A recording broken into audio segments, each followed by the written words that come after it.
That was fabulous. We've gone from silent ninja teaser this morning with no sound to, whoa, huge volumes of sound. We love that. Thank you very much to the technical people here in front and behind the stage. I'd like to actually say big up again to those people in this room and to all the ninjas you cannot see behind stage, because it's a hell of a job putting this together. So thank you very, very much. Welcome back to all of you in the room and to all of you joining online here where we are in Vienna. In fact, for those of you joining online for the first time, it's fabulous that you are with us. This is a mega conference. We are discussing the what and the when and the why and the how and the wherefore of all things digital. And of course, as we know, the driver of all of this is the EU's first ever Digital Europe programme, which was proposed earlier this year. So, a quick, because I love to rouse the room, don't I? Who is feeling good? Who's feeling good? After 3, hands up, shout. Yeah. Okay, we're going to do another raise of the hands. Who, since up to now, and compared to before you arrived, who has got something fabulous, whether it is some kind of networking, some fruitful conversation, some golden nugget they didn't think about, some information, some motivation? Who has got something new from being here and it's been of incredible value up to this point? And the rest of you have been too much on your phones. That's what I would say. But that's pretty good. That's pretty good. That is the majority. Now, this is a really interesting session. In this one, which is Beyond the Internet, Next Generation Internet, I've got 6 fabulously clever speakers. We're going to explore quite a lot of ground. I'm going to give you a little bit of context. Now, you all know that the Internet is absolutely key to any kind of social or economic activity. It's a real value creator. And we've been talking quite a lot about value for society, and also European values and how all of this fits into them in the course of the event. So it's a tremendously irreversible trend. And the next generation internet is going to offer more in the terms of services, more in terms of safer mobility, more in terms of learning opportunities, more in terms of business opportunities. But to do all of that, and of course Europe needs to be very, very much at the forefront of that, there's going to be some things that technologically are going to shape that, some game changers. And that's what our speakers are also going to talk about with you this afternoon. So we're looking at 5G as an infrastructure, we're looking at cognitive cloud, we're looking at the Internet of Things. We talked a bit about that this morning. Distributed ledger technologies, which I believe you've already touched upon. Interactive and immersive technologies. So there's a lot going on. And the third thing that we need to think about is at the heart of all of this, so if Europe wants to have a lead position, it needs to keep embedded its core values, okay? So core values such as empowering humans, the rule of law, democracy, openness, inclusiveness, and so forth. So there's a lot to think about there.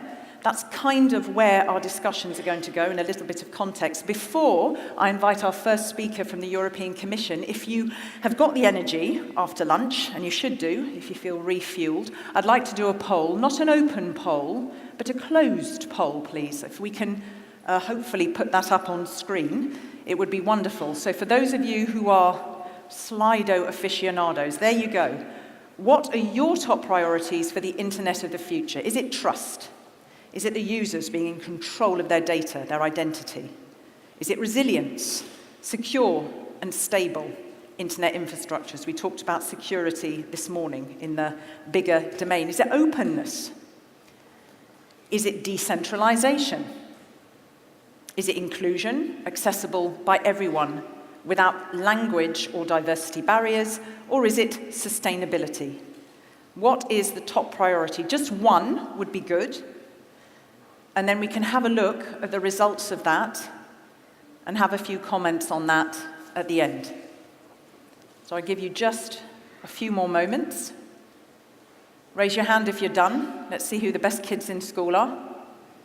I love that. There's always somebody who is so me first. It's the gentleman on the front row. Well done, you. You get the prize. Oh, it's you. No, it's Joanna. It's a lady. It's one of my speakers. You were quick. Who else is done? You're done. Okay, so we'll park it there for the moment.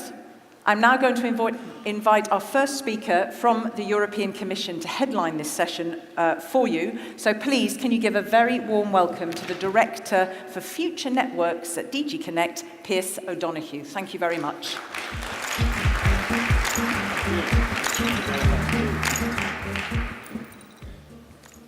Thank you very much. Good afternoon, ladies and gentlemen. Well, Katrina, you've already said it. It's a truism, but we have to face up to the details. That internet has already transformed our society, the way we live, the way we work, and the way we get informed and the way we relate to one another. The internet has changed the business models, not only that of the ICT sector, whom we used to be talking to exclusively, but all of the other sectors of the European economy. So this conference, ICT 2018, is about all elements of society, all elements of the economy. We're not just talking to the techies anymore. We're not just talking to the ICT industry.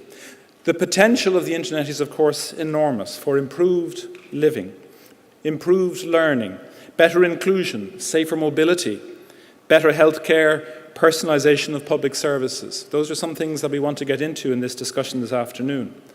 But also, the way the internet has developed has given rise to some serious concerns and risks.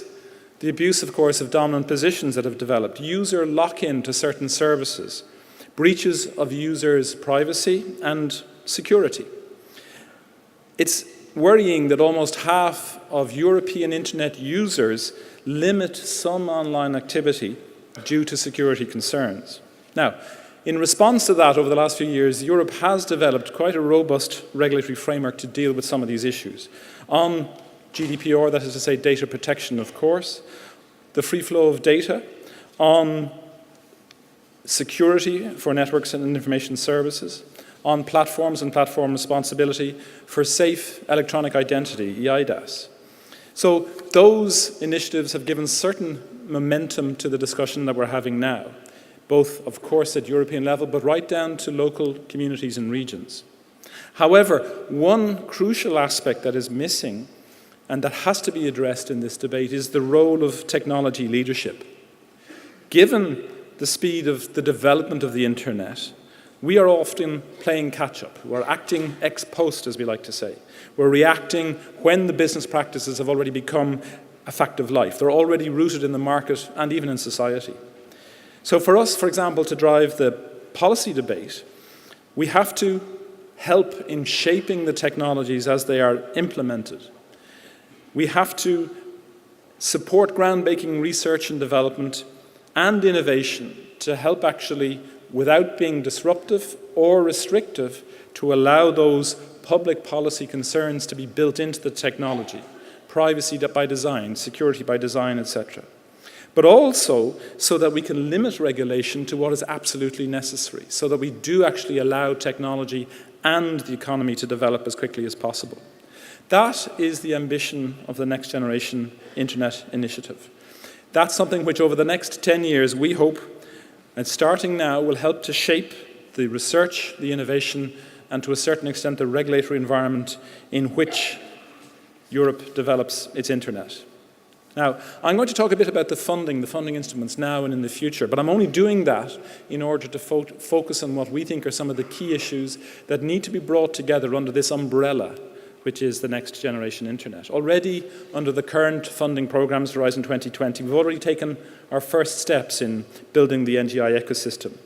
We will be providing, or have provided, nearly 300 million euros on several technology areas: immersive technologies, artificial intelligence, Internet of Things, as well as a number of applications and services that go with that in social media, language technologies, digital learning, and so on. These are important activities in their own right.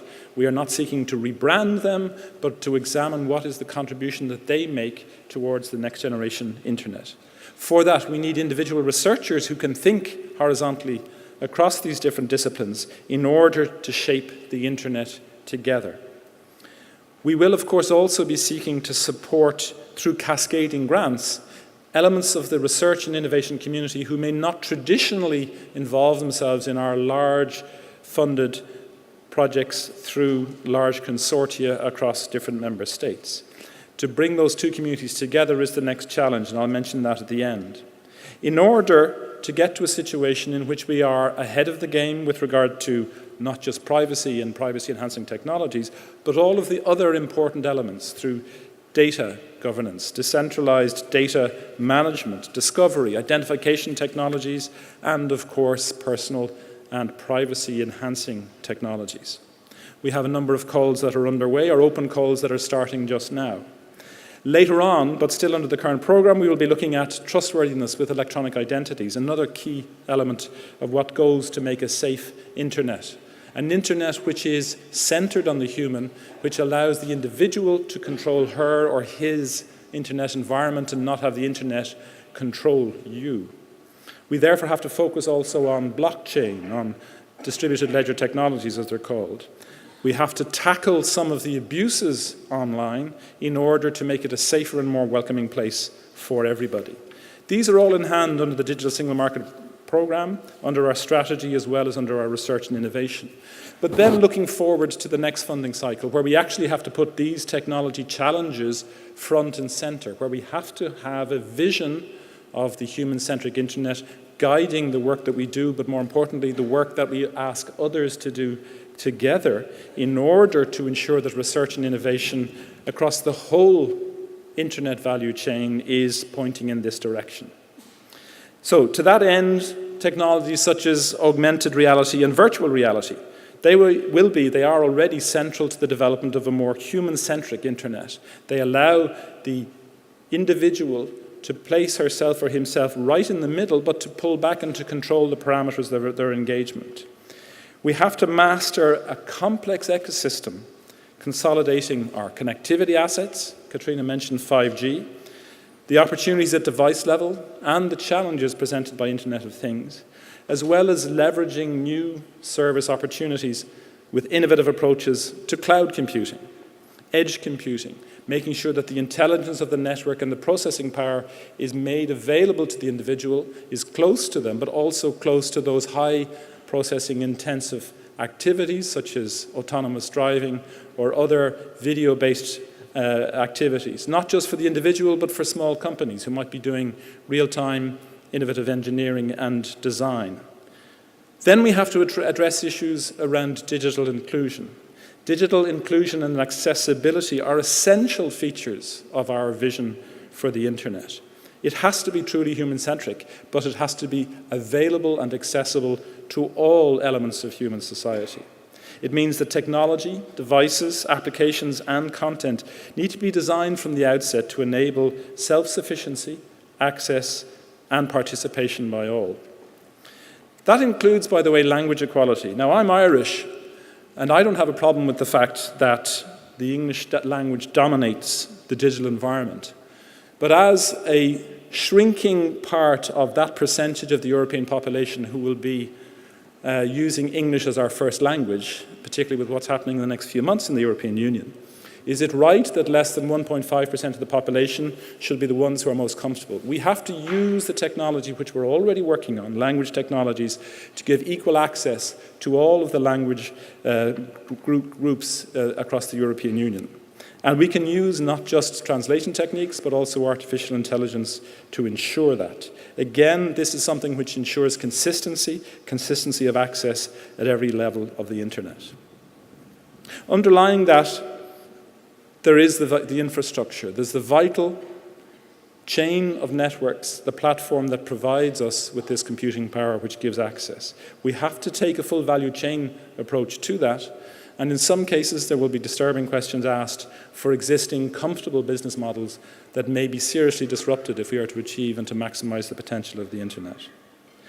So really, that is, very quickly, a breathless rush through the issues that we will be addressing now under our current work program, but also in the future, under Horizon Europe, under the digital program, under the CEF program, which will actually spend money in rolling out some of this infrastructure in order to create the infrastructure layer, the application, the services layer, but to create that next generation internet environment.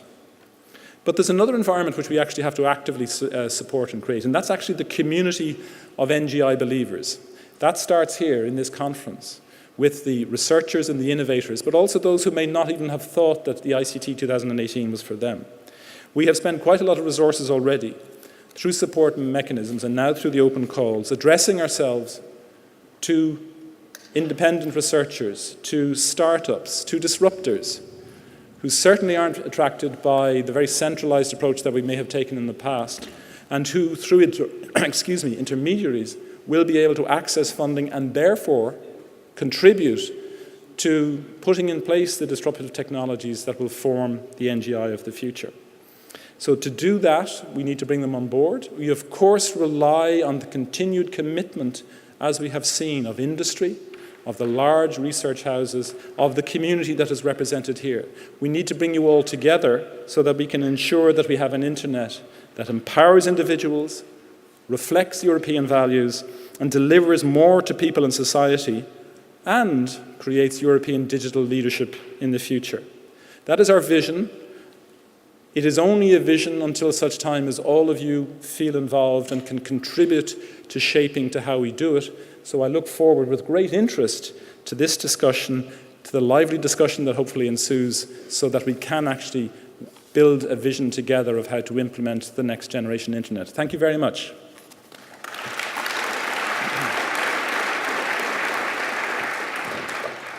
Well, it was a whistle-stop tour, but it didn't feel too fast. I did not think at all. I thought it was very comprehensive. I'm going to pull out one thing, as I always do. Join me, come a little bit closer. This is what I would like to ask you. I heard you say three things nearer the top. You said there are a lot of people who are limiting their activity due to concerns, that we must tackle online abuses, and you also said we must limit regulation to what is necessary.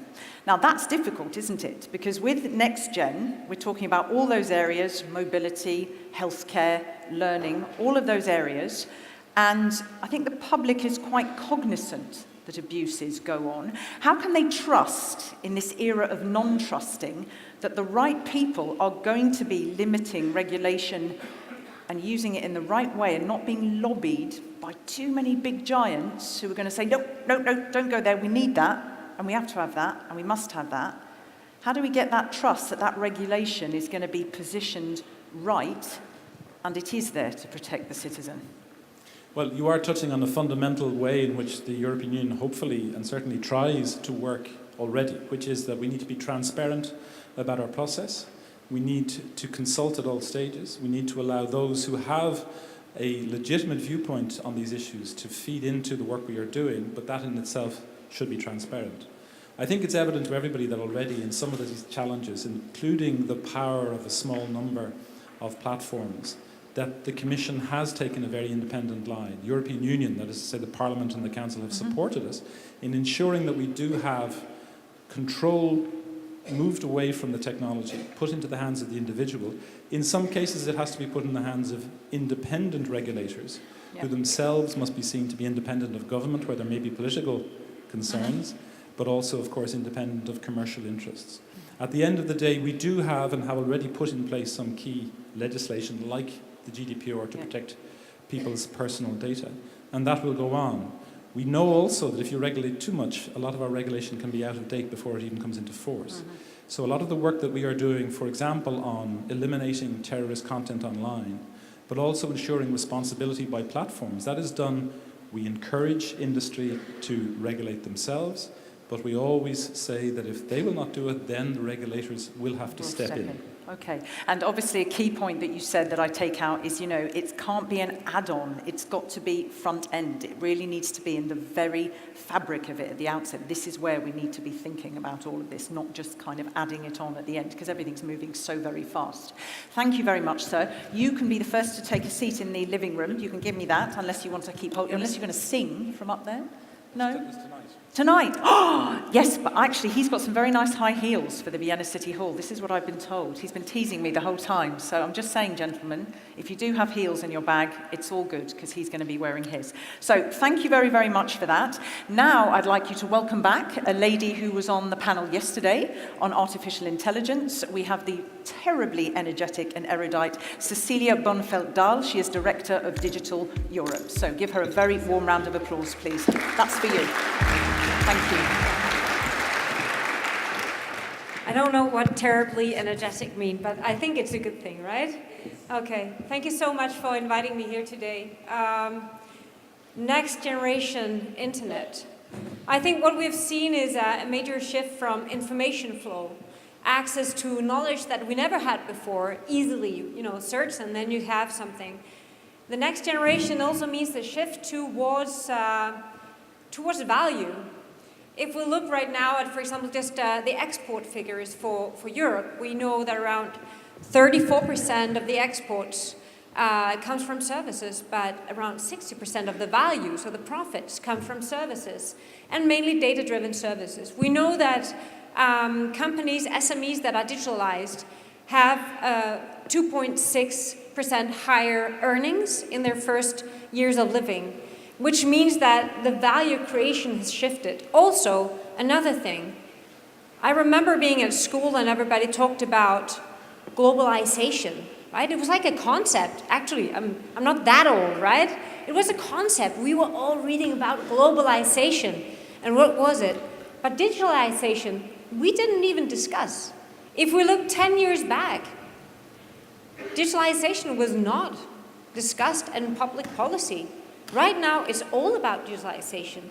It's about the technology revolution. And the internet, of course, is becoming a part of that. But it's also connecting. It's changing the way that we do business. Companies become global.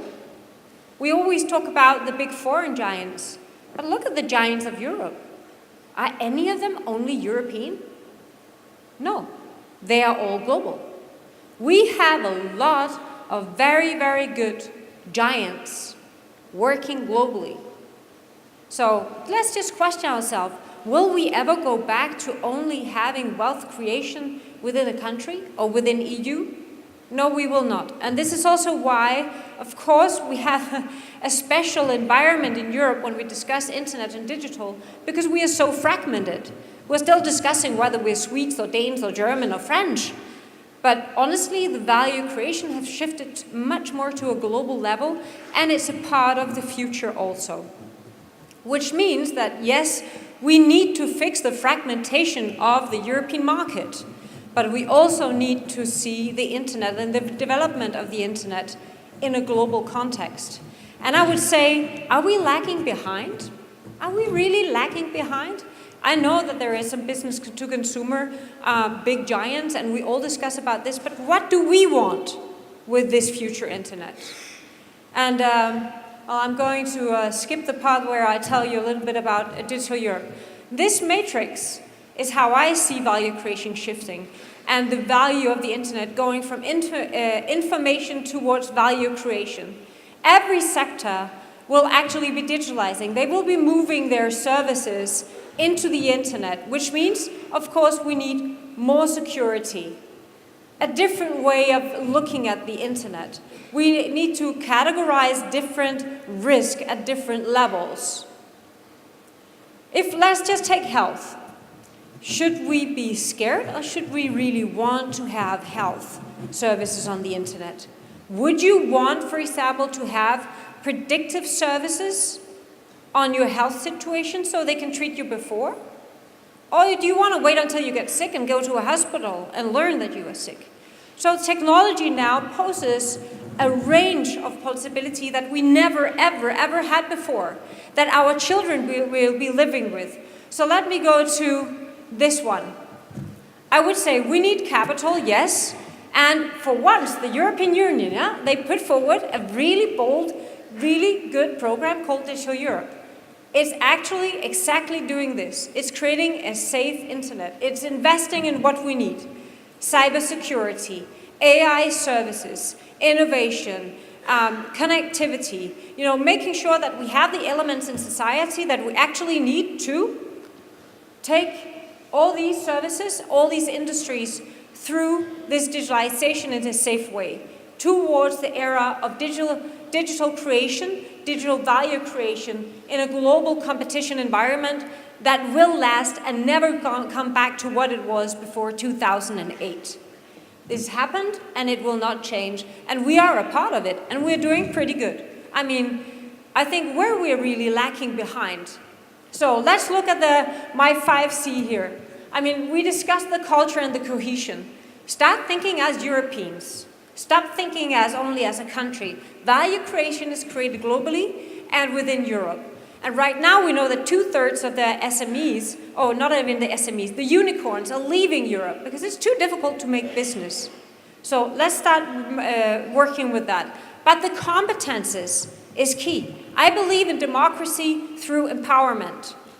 Right now we have the majority of children and even teachers that have no idea on cybersecurity. Go to your own children, ask them, what are your rights on data security? What are the basics of cybersecurity? We don't even teach that in school. The Digital Europe program, amongst others, addresses exactly this. So the security does not only come through what do we need to regulate and what is that we don't want, but through empowerment of the basic assets of Europe, which is our skills and our young people. Second of all, of course, through a tremendous focus at the security of specific high-risk areas and making sure that we can enable basically the transformation of all industries through a safe internet. Thank you.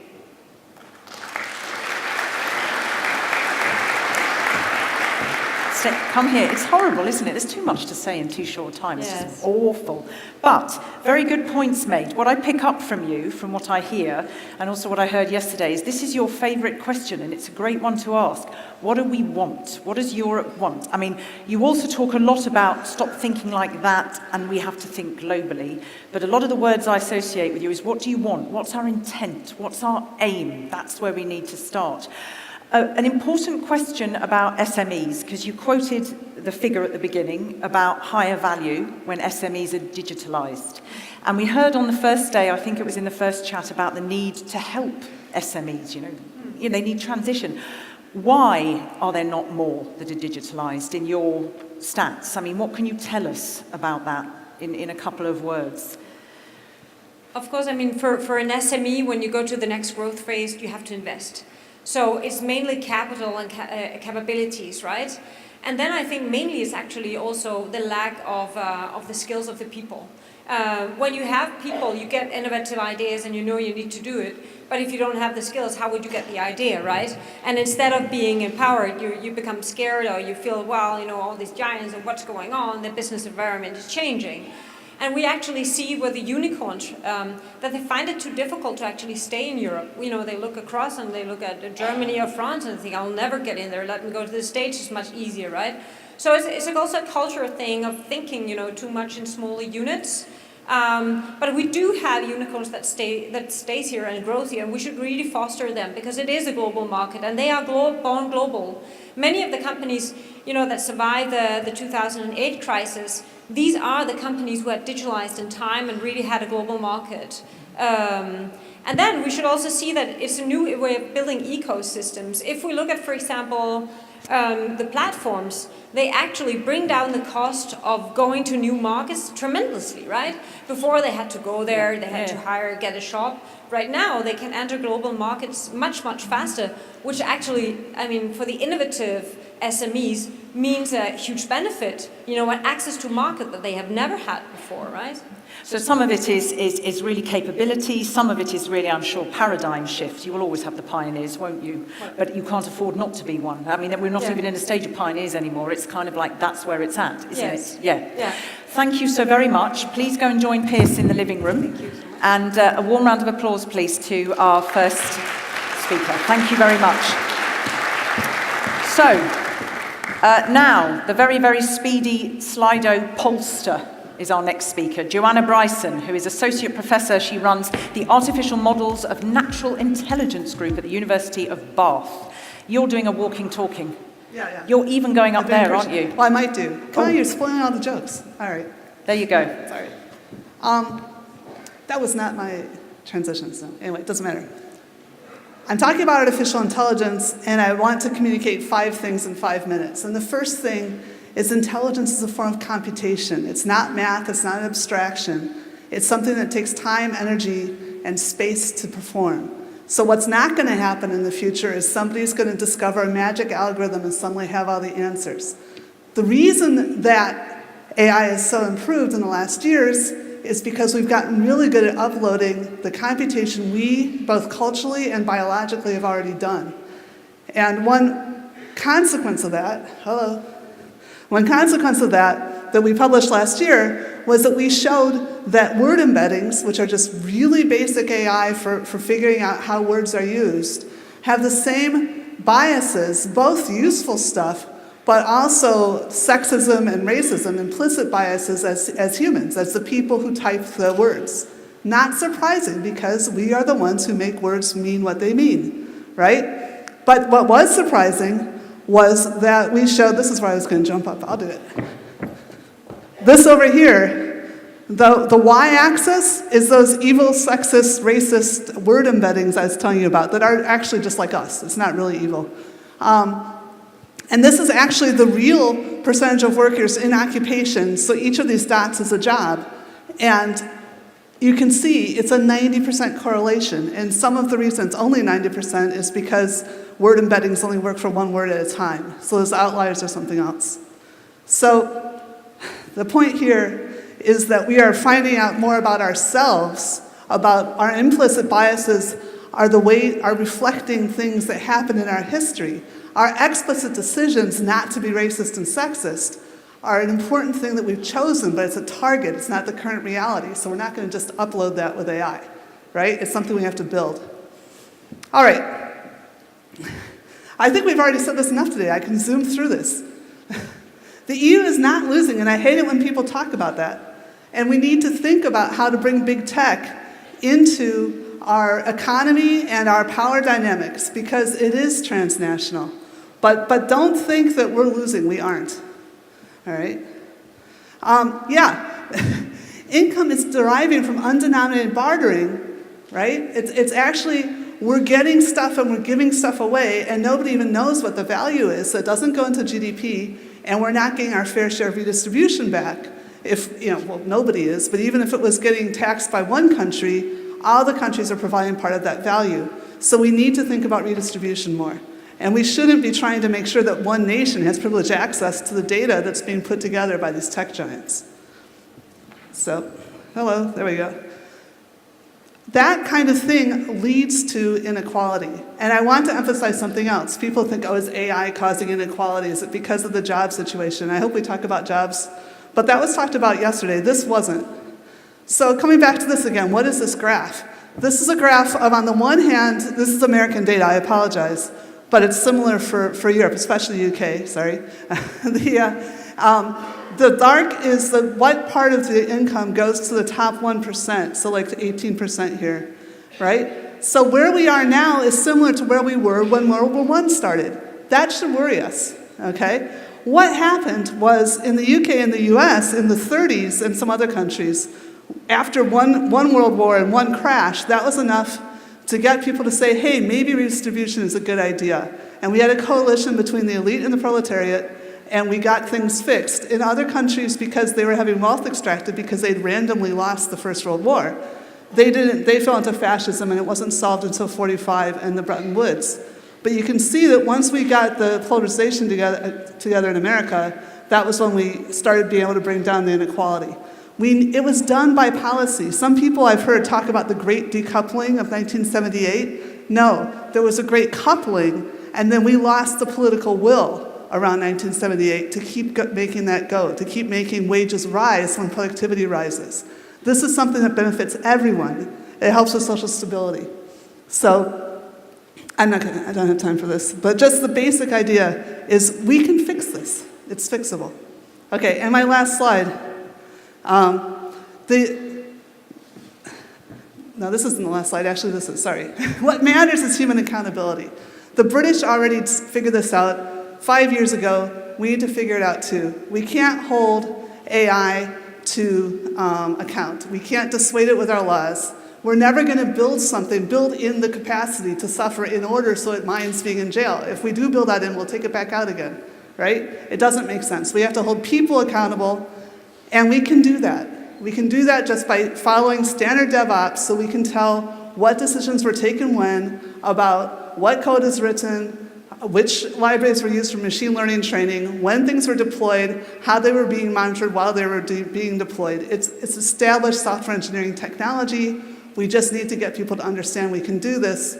And the people who build the AI are obliged to have reliable products, and the people who use them then are obliged to use them correctly. And we can do that just like any other industry. It's not an exception. Thank you.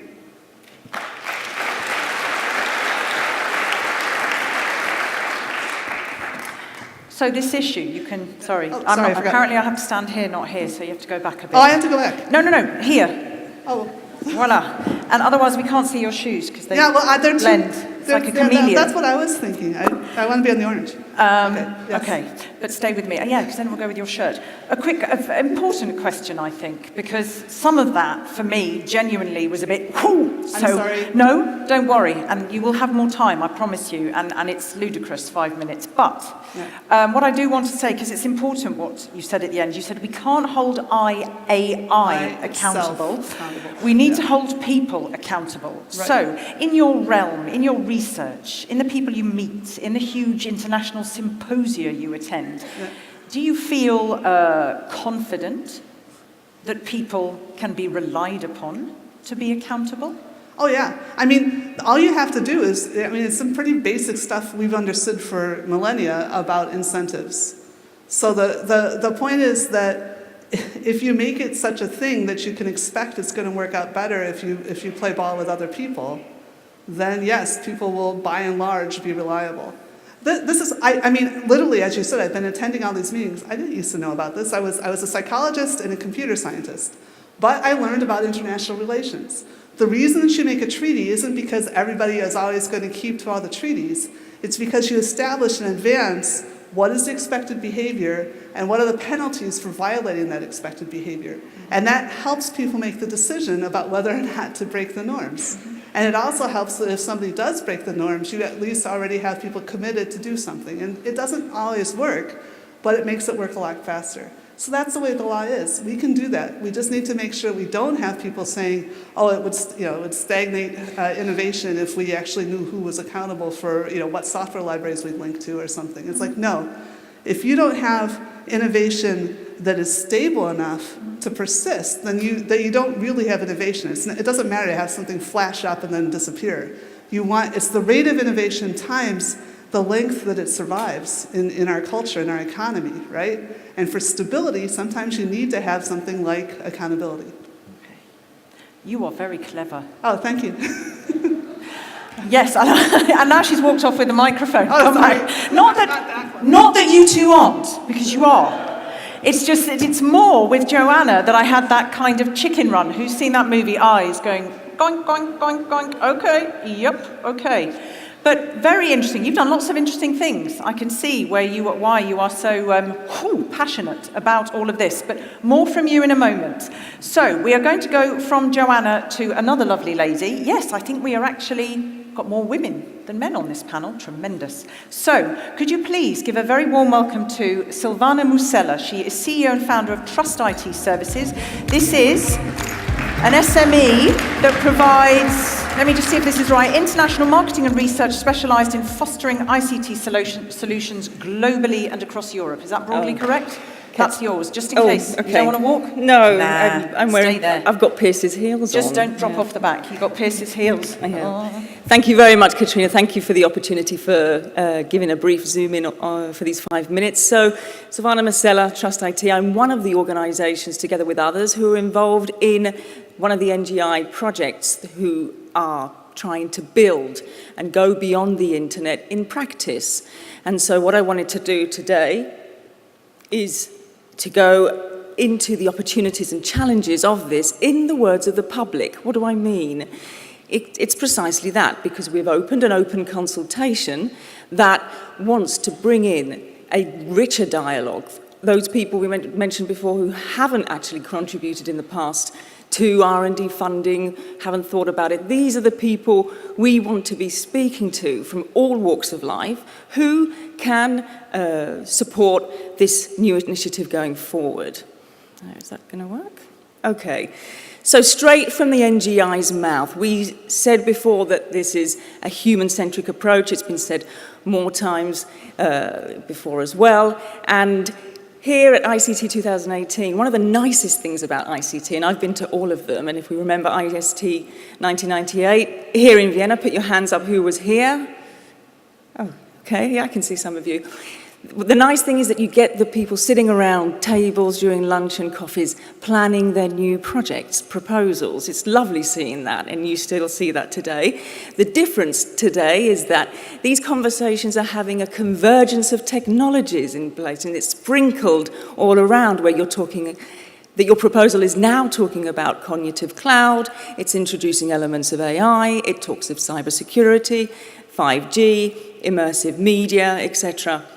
So it's a wonderful opportunity that for startups, SMEs like myself, centres of excellence all across Europe who are active in the various domains, who can support. And what I wanted to bring to the table was 3 different testimonials who each have a different angle, who are already contributing to NGI. Our first is George Ionadis, who is an SME, and he says that the Future Internet initiatives have given them an unparalleled opportunity to experiment their new technologies, but also to bring on board new business ideas and use NGI as an enabler for EU businesses. And I want to come back to NGI being an enabler during the discussion when I'm thinking about NGI in the context of a European open science cloud. Clearly, with these types of people who are in NGI for that, clearly the TRL, technology readiness level, needs to be much higher. If we're talking about an 8 or 9, but why not? And we'll talk about that later on. Where we are with a dialogue with citizens instead, this is very nice. This comes from Alessandro Bassi, who's the president of IoT Italy, and he says that he hears this from citizens. Imagine you have a heart attack and you need people to access your medical history there and then. What length are you going to go to make sure that people, practitioners, can have that information as soon as possible? Clearly, this is a technological problem as well as a juridical one in terms of all the issues surrounding GDPR. But this is relevant, this is happening, and these are questions that are being asked. And then the last testimonial I'd like to give for technological players is from Nicola Ciulli, who develops facility control and automation for clients. And his aspect in terms of NGI is also from the impact of partnerships between businesses. And he says that he's tangibly seen a strong impact of 5G from design to business modeling. And this is the strategic reason why they contribute to the 5G public-private partnership. So, what are my 2 messages to give away? This is a screenshot of the current consultation platform. If you're not familiar to it, please go to it on ngi.eu. Look at it, read it, write, engage. It's there for you. The other element is that we have a nice synergy with JIPO, which is the Global Internet Policy Observatory. NGI, which clearly is in the remit of a European context. This helps bring out the conversation on a global level, and this is already happening. As we know, there are future calls developed between EU and US already.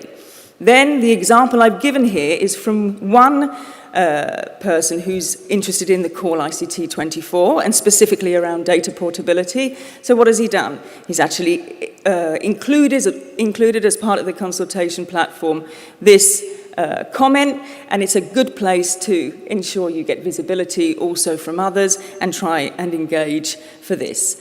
So thank you very much. Look forward to hearing and developing the discussion in the panel after. Thank you. Do you know, just to make sure I don't... Have you got the mic there? Yes. Yes. Can you... Thank you. Just, and maybe you'll say, no, it's not enough time, Katrina, but just so I don't miss asking you. Okay. You said you wanted to come back to it. NGI as an enabler. for EU businesses. You've just sort of said it as a headline. I think it might be helpful if I gave you a moment to just amplify that a little bit, because you wanted to come back to it. Yeah, it's basically, well, has anyone heard of the European Open Science Cloud? Hands up. Yes, lots of hands there. This is lots of hands for you? Well, there was 2 over there. Did you see that? Yeah. 2 is a lot for me. Okay. Two people Do are you feel listening. cheered by that? Okay, excellent. All right. So, which is an environment to bring together, hopefully in the future, 1.7 million European researchers in the one place. Now, an idea is that if EOSC is to succeed as an open science cloud with a trusted environment across borders for scientific disciplines for all researchers, having an NGI sit on top of that as a commodity or as an enabler would be a perfect fit for all stakeholders involved. So this is something that could be considered in the future. Okay, thank you very much. We have more time, I think, than we had this morning for discussion, so take a seat in the lovely cosy lounge. You may give this lady a round of applause, please. Thank you. Now, our next speedy, but don't rush, 5 minutes is a long time. Our next lovely speaker is a gentleman called Robert Overweg. He is Creative Director and Innovation Lead at tech company Triple, where he has built the concept and creation department. And I love this because I took this from online, except I changed one word. Triple is a company stuffed with people. I put the word stuffed, who are driven by a passion for technology and innovation, but who never forget the human aspect. Is that pretty much sum up? It's not a lie. It's not a lie. Well, good. Because we're talking about trust too, so I'm very glad you can rely upon this gentleman to tell you the truth. There we go. The next 5 minutes are yours, sir. Are you going to stroll? No, I'm going to stand here. You're going to stay. Thank you. Thank you so much for inviting me. My name is Robert Overweg. I'm an artist and creative director at tech company Triple. And at Triple, we find it important to use our skills, design and technology to try and make the world a bit of a better place. For today, I was asked to speak about virtual reality in specific. Now, virtual reality for the consumer-facing market, in entertainment, in communication, it's not moving so fast. But there's also good news. VR for health, that is quite interesting. That is already at a good position. So that's what I will be focusing on. Hence the title of the talk, which is the positive impact of VR on health. And to substantiate this statement and this finding, here are some examples. So on the left, you see this is the first example. That is by first-hand VR. Here we find that VR can provide significant pain relief for acute pain conditions, such as burn pain and wound care. VR reduces the perception of pain by absorbing and diverting attention away from the pain. However, the exact neural mechanisms of VR are as yet unknown and can only be speculated upon. Subjects are reported significant decreases, 27 to 44%, in pain ratings during virtual reality for people with burn injuries. So this is already amazing results. Research shows this works for chronic pain as well, with even better numbers. Now, in the second example, in the middle, we see work by Magic Horizons. Early stage research here, which has been done together with Humboldt University. This shows that through a meditative VR experience, 80% of the users reached a measurable state of relaxation within only a few minutes. So we can also use technology to calm ourselves down.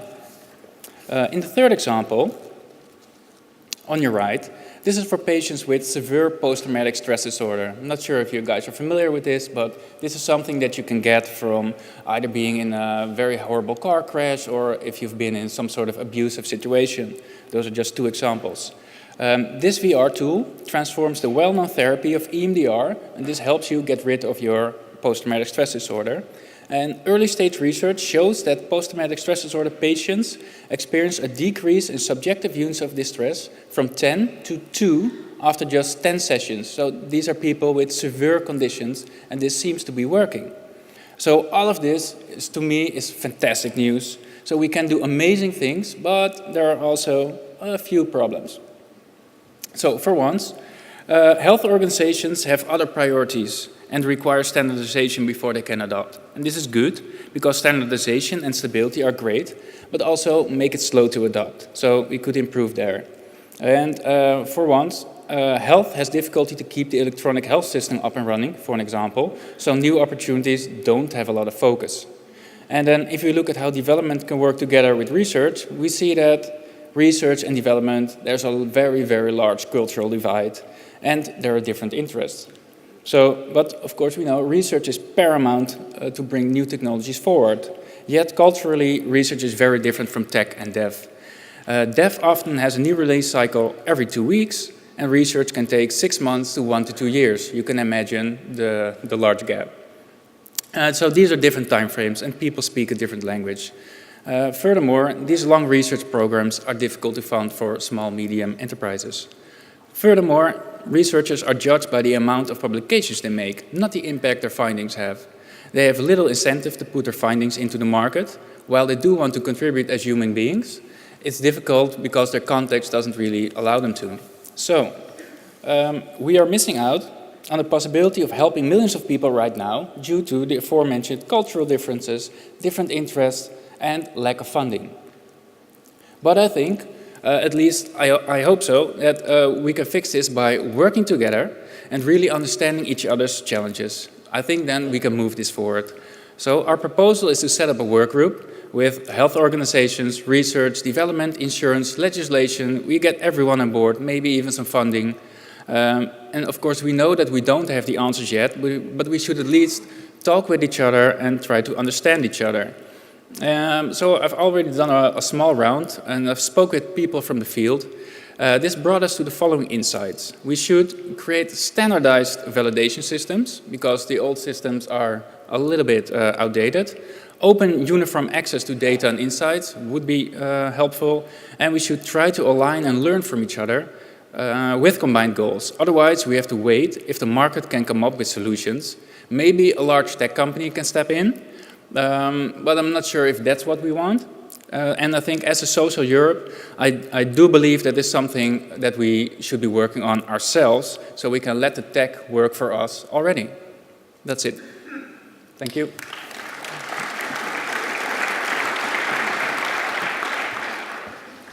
Thank you very, very much. And just interestingly, because at the beginning Cecilia set the scene by focusing, saying, yes, Europe, what does Europe do, what can it do, but it's all global, and we were talking about that value creation in that global context. Out of interest, you've put some of the barriers there. Have you been inspired by similar projects in parts of the outside Europe, where, again, we have this slight scrabbling at the sweetie shop window going, oh, God damn it, they're ahead because of X? Yeah, 100%. You see Amazon and you see JP Morgan in the US. They are also starting a work group trying to tackle the challenges. So I just cherry pick what I see happening in the market, what seems to be working, and try to do the same.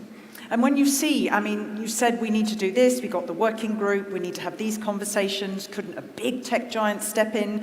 Do you feel now, I'd rather not have a big tech giant Sorry, step did I miss, yeah. What did you say at the end? I'd rather not have them step in. You'd rather not have them step in? No, because then one of them has the power. I'd rather have us all do it together. Okay. And do you feel hopeful that despite these obstacles, which are kind of in very different areas, cultural divides, lack of funding, standardization? Oh, very hopeful, because this is happening and we are all talking and the tech is already there. So only thing that we need to do is communicate with each other and make it happen. I love that. The only thing we need to do. And yet it's the hardest one. But you're absolutely right. One more question for my own curiosity. Just after all of the armistice celebration, the recognition, the armistice happenings. There was a documentary, very interesting, on PTSD and the history of it. And we're looking at various areas and the brutality of saying at that time, LOMF, lack of moral fibre. It wasn't recognised at all. When you give these examples, and you've said horrible car crash, do you also do work with soldiers, with people who are going into conflict? Is that a thought for you for the future? Yeah, then you get into also an ethical field, and if you want to do that.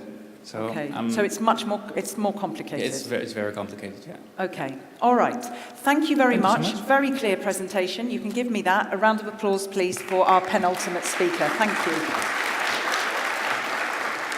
So, I think, oh no, it's going to be 1, 2, no, the women are going to prevail. So, our last speaker, Marco Rosiva, CEO and founder of Guana, which is an open research, why am I doing that, funding platform for scientists to access funding and find project partners. You doing the walkie-talkie thing? Yeah. Voila. Please give this gentleman a nice warm round of applause. Thank you. Hello. I'm honored to be here. I'm the CEO and founder of Guana, an open research funding platform. We're based in Estonia. So what we do at Guana is that we experiment with different efficient funding methods. And in our latest pilot, does it work? Can I get the next slide? All right, here we go. In our latest pilot, we partnered up with the government of Dubai, Dubai Future Foundation specifically. We launched an autonomous research funding method that allowed us to turn a process that traditionally takes 8 to 12 months to a process that took just 1 month. A beautiful side effect of that is that the researchers who applied for funding and who reviewed found the process fun. This is something we're deeply, deeply proud of, because I don't know how many of you have ever submitted an application for grants or reviewed. Get your hands up, please. It's tedious. It's horrible. Well, good news is that we fixed it. Now just everyone has to use it. So, about the pilot, we had researchers applying from all over the world, from all of the top universities, from Oxford to Stanford to MIT to University of Tokyo to actually a university from Vienna got awarded a grant, so kudos for them. So yeah, but currently we have about $500 million of grant funds in various stages of preparation. So I think we're doing quite all right on that. But funding is not the sole interest of Guana. What we want to do is we want to build an infrastructure where researchers can trust each other with knowledge, with data, and even each other as collaborations. So this is something that we are working towards. But in research, everything starts with a question, and it's followed by funding. We can't really do much about the questions, but we can do a lot about the funding. Thank you.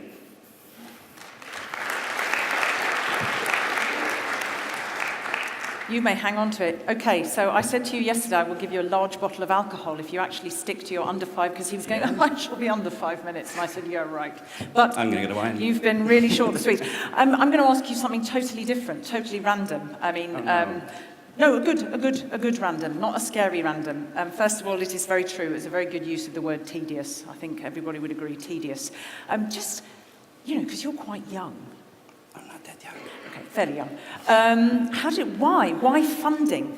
I'm just curious. What was the catalyst for you to get into funding? Well, I did something that most Estonians don't do.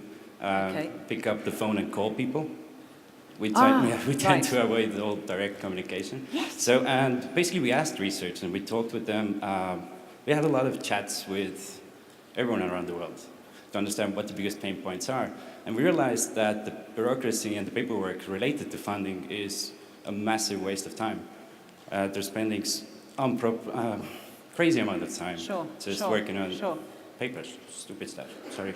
Okay, no, don't be sorry. And so this is a passion for you to fix that pain point, basically. Yeah. After working like 4 years with different organizations and researchers, I just really want them to be able to do research. Okay. And is that your background, research? No, I am a creative director. I'm applying my design thinking on fixing the infrastructure.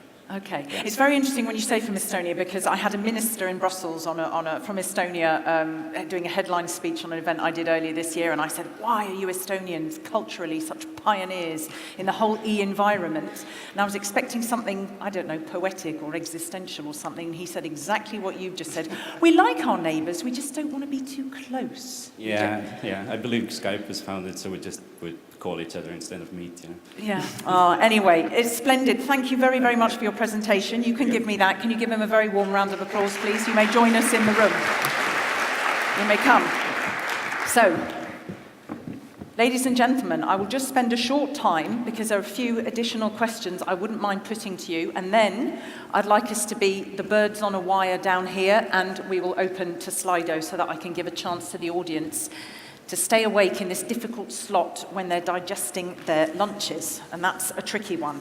I'm going to start with you, Cecilia, if I may, because I want to just look at this, and perhaps you may wish to come in on this as well, the kinds of policies we need. You know, you are unremittingly, and you've been on a panel of mine in Brussels, very positive about, let's just spin it the other way round. Let's be in control of this. Let's not be afraid of data. Let's ask what we want. Let's create that from the outset. Let's be in the driving seat. So if we're looking at next-gen internet, do you think there should be some differences in the way we are formulating policy? What kind of policies do you need? Do you have any particular asks?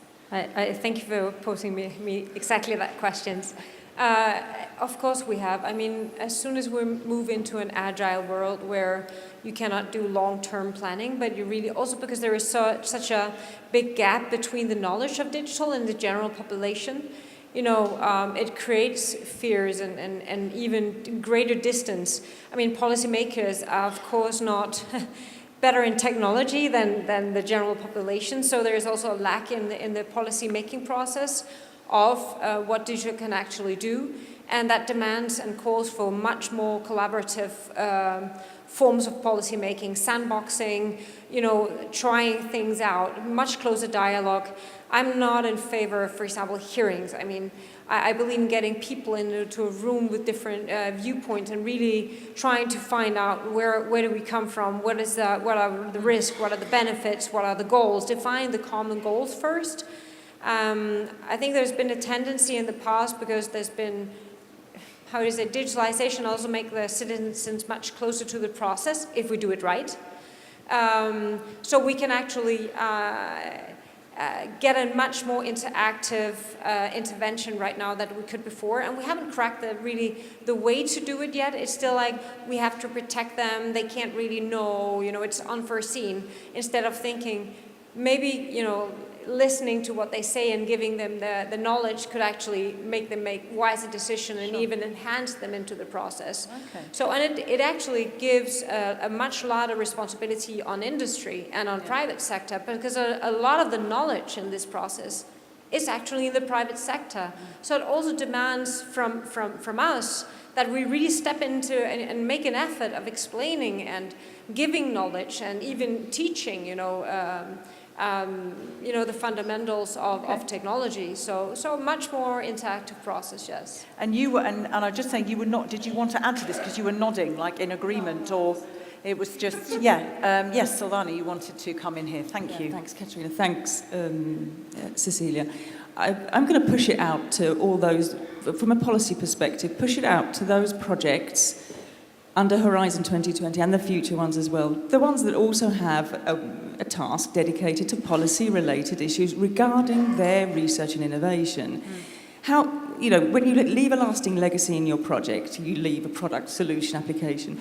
If you can influence policy as well, your project will have an even greater impact. So forcing, if you like, researchers and industry, though, because clearly they're coupled in the whole equation of a wonderful consortia, introducing this policy brief as a mandatory element that then goes to member states, it goes to the funding agencies as well, and the funding agencies also see a much better return because the investment they've made in that project is coming back to them, slapping them in the face with something in black and white that can help them in their policy discussions.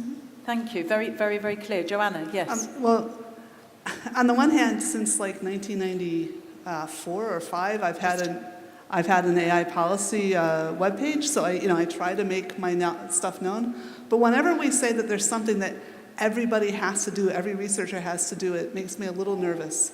I mean, the reason I had the knowledge that was useful when people asked me, brought me into a room and said, how is AI going to affect society? It was because I'd been doing blue sky research about the evolution of language and the origins of cognition and what the consequences of those are for other species. And so then I could generalize that. And if I had been told that I could only do things that had direct policy impacts in the first 20 years of my career, I couldn't have had the impact I'm having now. So I think it's really important to defend all the different kinds of academic disciplines, not only the ones that have immediate impact. Maybe it's not immediate. Piers, yeah. Thank you. Well, there always has to be space under our research programs for what you call blue sky thinking, but also for basic research. And no, we can't tie the hands or the minds of the researchers by saying you have to already think of the policy framework. But we have a yin and a yang. We should be able to encourage those who are producing research results to also reflect on and maybe inform or inflect on policymakers. What are the policy implications of this wonderful new technology that we have just worked out? But of course, we do have a role. There needs to be a feedback loop, because privacy by design, security by design, that's not just a catchphrase. And why would we spend lots of European taxpayers' money on projects if they are not actually doing data protection by design from the get-go? Because that means that it will already be fit for purpose in a European regulatory and market context afterwards. So we have to look at both elements of the policy, but certainly we don't have to, by definition, tie everyone down. You must be policy related, or you must think about the policy implications from the start, but maybe we need to help you think about them at the end of the process. Thank you. I'm going to go, just because I'm going to spend just a few minutes here before opening it up to the floor, I'm going to go somewhere before I do, for a very quick answer, I'm just curious. When you say you don't like hearings, but we need to have the conversations with the policymakers, out of interest, are there policymakers in any member state who are actually asking you to come in as a consultant to say, I want to have a conversation with you? I can see I need to know more about this. Like you might do in the domain of bringing somebody in from mental health, or I don't know, or connected and automated driving. Do you find that you are being asked to come in and help, explain? Yeah, I do, and I think it's more and more common to have groups sat down for discussion on several areas, right? What I'm thinking is that the distance, right, that we have an honest dialogue on the specific topics and of technology, and really try to also look at it in a bit longer. I'm very happy with the AI group. It has a mandate of 2 years, which means that we have time really to loop and get to know and really drill deeper in, for example, something like traceability. Can we actually, you said accountability, if you hold people accountable, but what does it mean? We have privacy by design, but actually maybe we can actually find something super simple where we actually create transparency through traceability that would kind of be rather simple than changing the whole thing, in all legislation. I mean, Europe is quite strong. If you mention health, super strict regulations. If you look at automated driving, there are a lot of these sectors are always already really, well or strictly regulated, and a lot of this solves the problem. So AI is basically a small part of it, for example, and we're getting to that. The more dialogue we have across different fields, the more we really get to the core of the problem. And the different fields is critical, because you said it, this whole interdisciplinary, people who are very flexible in terms of research to be able to look across all sorts of domains and areas. I'm just going to park it again. You know me, I'm a bit speedy queen, but just to get these two gentlemen, because I'm going to go somewhere else and I'd like to headline that bit.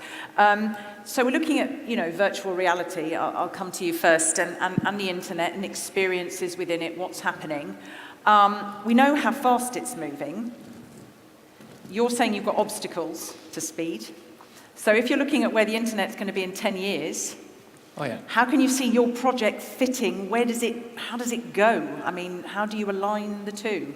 What do you see evolve? What do you see happening for the internet in the next decade, and where do you see it's good for you, and where it might be challenging for you? Yeah, where it's particularly good for VR and health and technology is that you see the millennials, they are more and more searching for their own solutions, and they skip the doctor, they skip the hospital. There's also, of course, a big liability in there that they find the wrong type of information. But if people can create communities or gather research and create their own knowledge hubs and go from there, that could also be interesting to skip the line in a sense. And do you see that there is room for you in that whole, it feels exciting.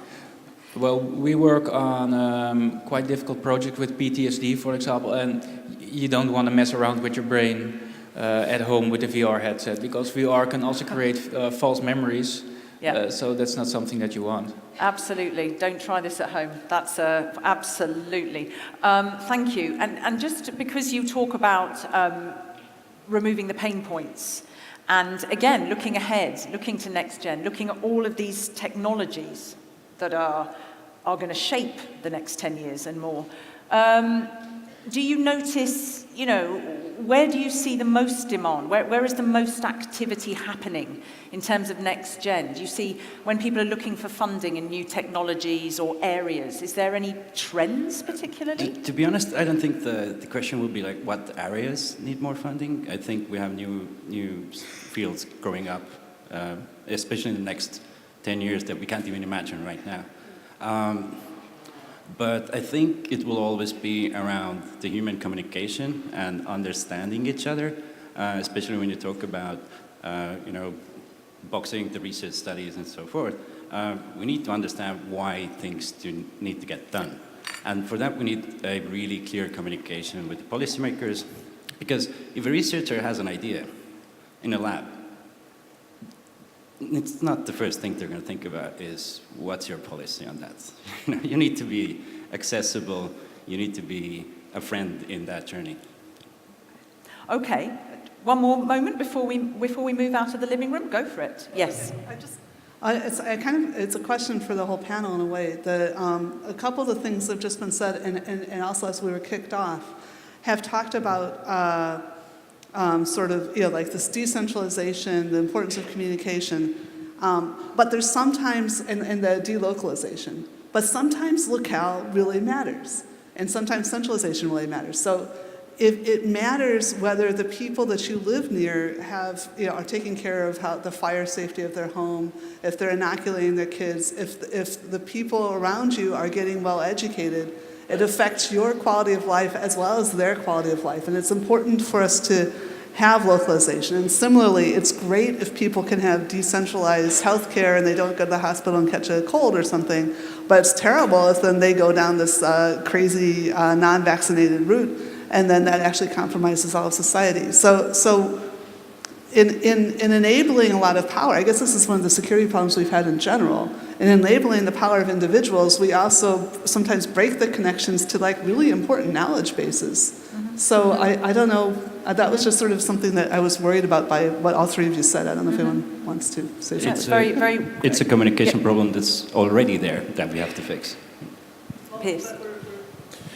I think we're increasing it, and it's funny, by increasing communication peer-to-peer, we're reducing communication vertically, and yes, that's great if you're getting around some corruption, but quite often people are just dropping really important signal because they can't discriminate that. Pierce. Yeah, well, we must remember that, of course, technology is, again, something that we can use positively on this side. So downstairs, one of our projects is actually showcasing their technology for accreditation so that people can participate anonymously but genuinely in local referenda or in local opinion-based action. So the system, without identifying you, will nevertheless certify that you are a resident of a community. So your opinion matters when it comes to a matter affecting that community. So there are ways of re-engaging with communities and allowing that to be localized.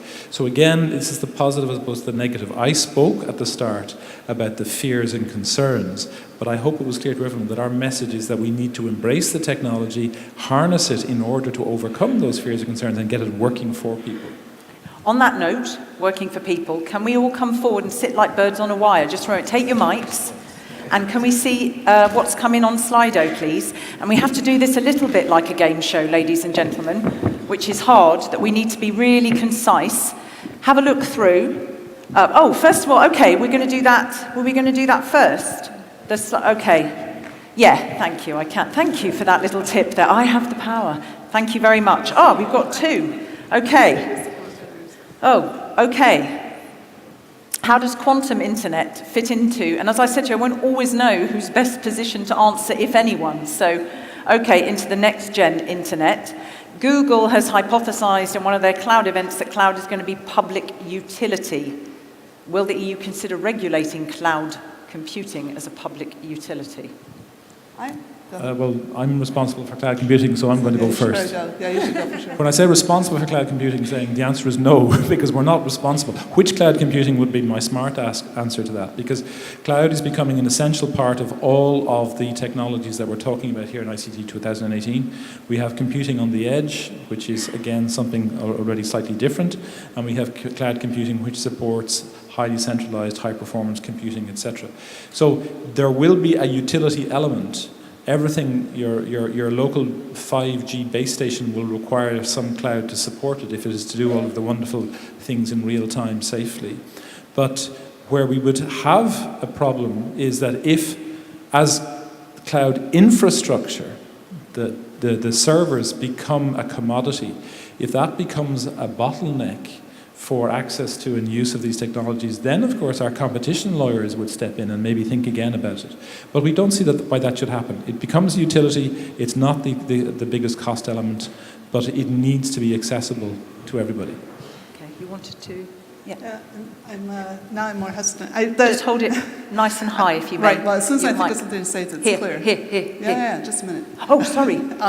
Right, okay. So I know there's been a lot of discussion about what should we do, where should the internet giants fit in, and in particular the EU has talked about that your personal data is a part of your person, and therefore it's the job of the nation state to defend that and make sure it's used appropriately. So I think that's really interesting. In terms of the cloud computing, I hadn't heard of that so much suggestion about that being a utility. However, the EU is talking about this enormous investment in an enormous server farm to compete with the ones.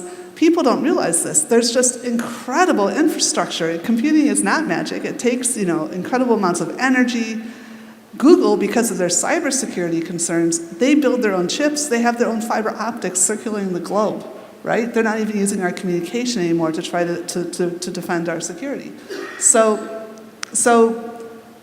the EU is sort of setting itself up almost as, I think the theory is that there's going to be this public asset which then the companies can use instead of what we're currently doing, which is paying Amazon or Google or somebody for our cloud compute. And I'm really curious about how that's going to go. Is that the vision? Well, sorry, is this question asking about cloud or is it asking about high-performance computing capability? What's the difference? In a way, the point of having that capacity there is that we can treat it sort of like a cloud to compete with the resources that is currently being advertised. Okay, I'm just going to let this run on for a moment. Go on. No? Why should we do that when the market is providing massive amounts of cloud capacity? Again, I put the emphasis on the infrastructure, the hardware, which is a commodity already, infrastructure. What is essential is how do we look at and deal with the services and the platform services that are built on top. There we have to be very clear that Europe needs to maintain its competitive edge, and we need to be sure that the rules with regard to data protection, lock-in, etc., are respected at that level. I don't think we should focus on the gross computing capacity that cloud represents, but really on what's done on top of that. Can I park it there because time is of the essence? Or is it that if it's going to be a sentence, the last one on that, only because I want to go to a couple of other places? Well, I just find it slightly worrying that Google thinks it's important to worry about who makes its chips and who lies its internet, and the EU doesn't. So. If we're going to talk about HPC, then let's have another conversation. I asked the question twice. We have a very clear strategy, a European strategy on high-performance computing. We want to be involved at every step of the value chain. We are investing huge amounts of taxpayers' money. That's just been announced now in a new partnership initiative in order to invest in European capacity in high-performance computing. That is not cloud. We're going to stop there just for a moment, and you guys will need to have a coffee, have a chat, and then transmit the knowledge via Twitter. Can we just park it a moment, please? Because I want to come to you, Silvana, and ask you, this whole issue, if we're talking about new business models emerging, we're talking about everything accelerating, the new technologies, shaping next gen, how do we get that trust? People are going to need more control of their data. They need to feel safer. So how can we ensure that that is happening? Because already, as we said, there are abuses. Already there's a huge percentage of users who are preferring not to go online. So with all of these exponential speed developments, how can we ensure that? How can we ensure that? I'll go back a step and state that business partnerships are happening. They are on the market between research and industry, small players and larger ones, especially in the context around cognitive cloud or research infrastructures and the infrastructure. They're already discussing business models there with different solutions. And there are smart people working here, so the whole ecosystem around trust and data are elements that are already part of the system that are being discussed when the business partnerships are taken on. We're already seeing the new entrants to markets, the new business models in place. Global data standards are taken into consideration as well. So it's an open dialogue that is part of the package, I think is the right answer to give. It's not, okay, I'll deal with GDPR another day. I'll deal with it together with my business partnership, okay, as one discussion, one conversation.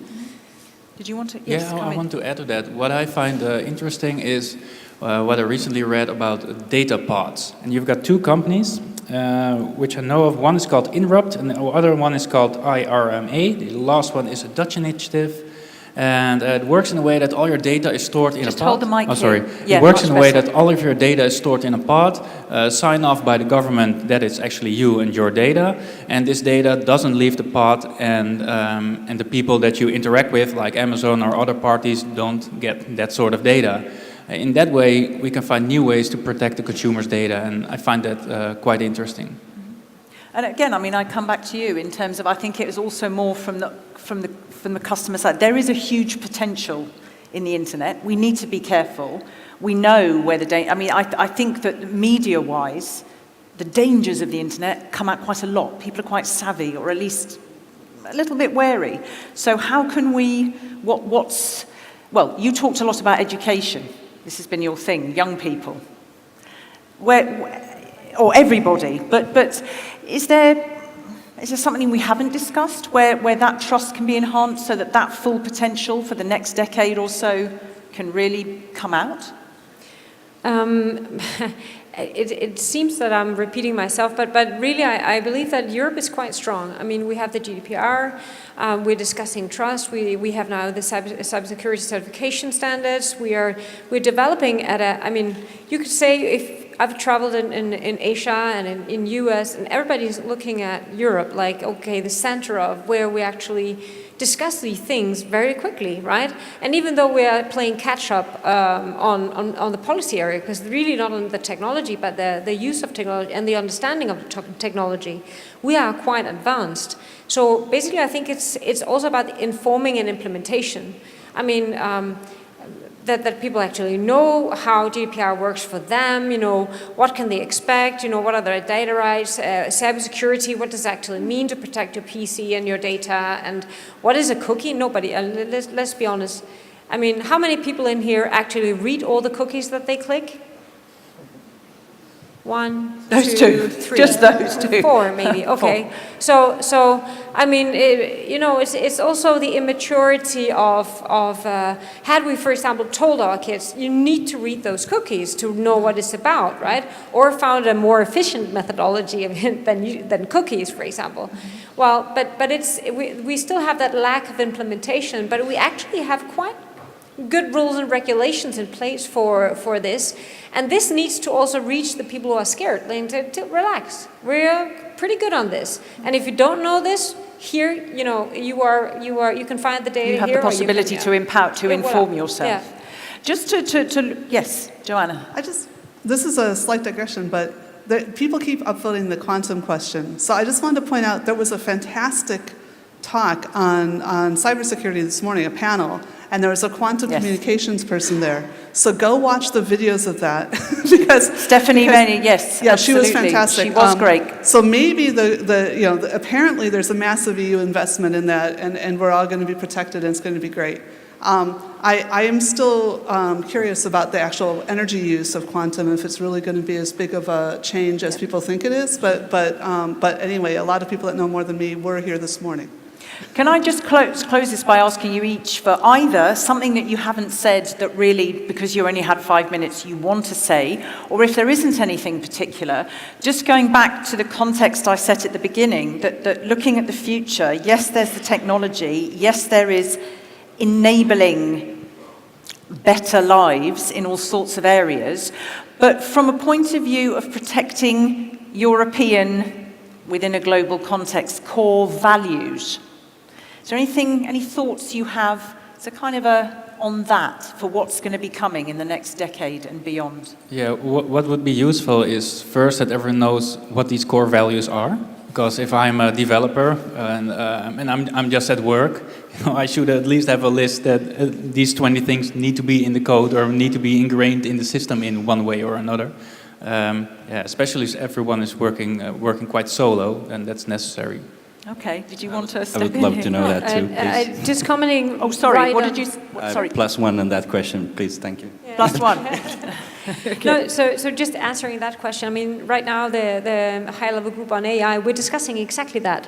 You know, the different development phases of AI and what are the different criteria to check against, you know, have I actually make sure that this is not biased, you know, that it's fair, you know, all these things. So we are already discussing this, and a lot of the countries have already discussed this, so we're quite advanced. I would say I actually worry more about the demand for using technology for better good, that we haven't really told people what is possible. And that there's a lack of understanding. I mean, the demand from the public should be like going to their government and say, listen, if you can forecast skills of the future, please do that, because I have 2 kids and I want them to have a job, right? Yes. So this kind of demand from the public I'm more worried about than the ability to regulate, or because we're quite good at that in Europe. Yeah, very, very, very good point to make. Absolutely, excellent point to make towards the end. I think you're absolutely right. We don't even know what we should be asking for. What are the possibilities? Tell me the things that are useful. Yes, Silvana. Yeah, something I didn't mention this morning, but the whole worrying about converging technologies in today's research projects, but in the context of a circular economy, and that's something that I think, I know that's going forward under Horizon Europe. Also the elements that you put up at the beginning, your last point was under sustainability and green IT. You know, and that I want to be a green IT SME with a stamp, and people to say, wow, they're cool, I think I'll go to them for their services. And these are elements, you know, I have 2 kids, so I worry about their future now, and our climate and sustainability has to be a top priority. Okay, for you, Piers, and then a last one with Joanna. Yes. Thank you. I really need to come back to this issue of what are the basic principles, what are the fundamental rights. As part of our treaties now, we have embedded in that a Charter of Fundamental Rights. It's interesting that in the landmark Facebook case, the Court of Justice, when it ruled in favour of Schrems, it did so on the basis of the Charter of Fundamental Rights, not necessarily the text of the Data Protection Directive. That's essential. So already we have fundamental rights which are stated as high principles, but which are already actionable. We wouldn't want to be too prescriptive, because then we start telling people in too much detail who they should be. But we should have an intelligent, as we do, civil society discussion about respecting the individual, integrity, development that is of benefit to all, that brings all elements of society, education, access, etc., etc. But of course, then we have to elaborate them. So this just, then my last point, you challenged me at the start about who decides, and then we had a discussion here in the sitting room with regard to experts, etc. We have, for example, a high-level expert group on AI. Now, that has to be transparent. We don't want those experts who are very good, very important for us to understand, to be the ones who decide everything. Others have to be able to contribute. But an element of that is when the technology comes up, what are now in the current framework the challenges for ethics, for example, of AI. There will be other challenges. As has been said, there will be technologies in 5 years, let alone 10 years, that we know nothing about. We will have to ask ourselves the same questions again. It'll be iterative, reiterative, and disruptive. But we should have confidence. This is the important point. We should have confidence that in the modern democratic political cultures of Europe, we will be able to work this out as the technology raises new challenges. Okay. You echoed that, so are you good? I think... the last short one to you and Joanna. Go for it. All right. I think the truth is that we don't know what's going to happen in the next 10 years. But due to the position where I work in, I get exposed to some really amazing pioneers out there. Greatest white hat hackers, people who land rovers on Mars, people like that. And one thing I see as a common nominator between all of these people is that, first of all, there's a lot of determination and a lot of hope. And another thing I've seen, they've started to talk to each other. And I think this echoes back to what you just said, that as long as we talk and we ignite these talks, I think we're going to be just fine. Oh, that's right. I like that. Be confident, be just fine. Joanna, last super short words, my lovely. Thank you. No, in a way, okay. So there's fundamentally two problems. Sustainability, how many people can live on the planet for a long term, and inequality, how do we share that planet? And technology isn't changing that, it's changing who we are and how we negotiate those things. So. Yeah, also very, very good. Thank you. A+ star, arrow going up. That was what we had at school in the UK. A+ star. Very good. Some fabulous points made. Thank you very much. Thank you for allowing me to whip you up with speed. Can you give a very, very warm round of applause to these good people? It's a tough slot after lunch. Thank you. I love that. So you can refuel yourselves, you can get coffee, tweet something fabulous, always helps to stick a picture on it, you know that, right? Okay, is it 4:30? Yes, 4:30. You've got 4 90-minute parallel sessions, okay? And the one in here is the 5G Road to Smart Mobility. I'll be in Hall B Level 2 for the Digital Citizen. Don't be late. And remember, if you haven't done it already, in case there are tickets left, from 6 o'clock tonight, Vienna City Hall, there's going to be waltzing and foxtrot, because we're in Vienna to opera music, so don't miss it. Thank you very much, ladies and gentlemen. Thank you to those of you who are with us online. See you again soon.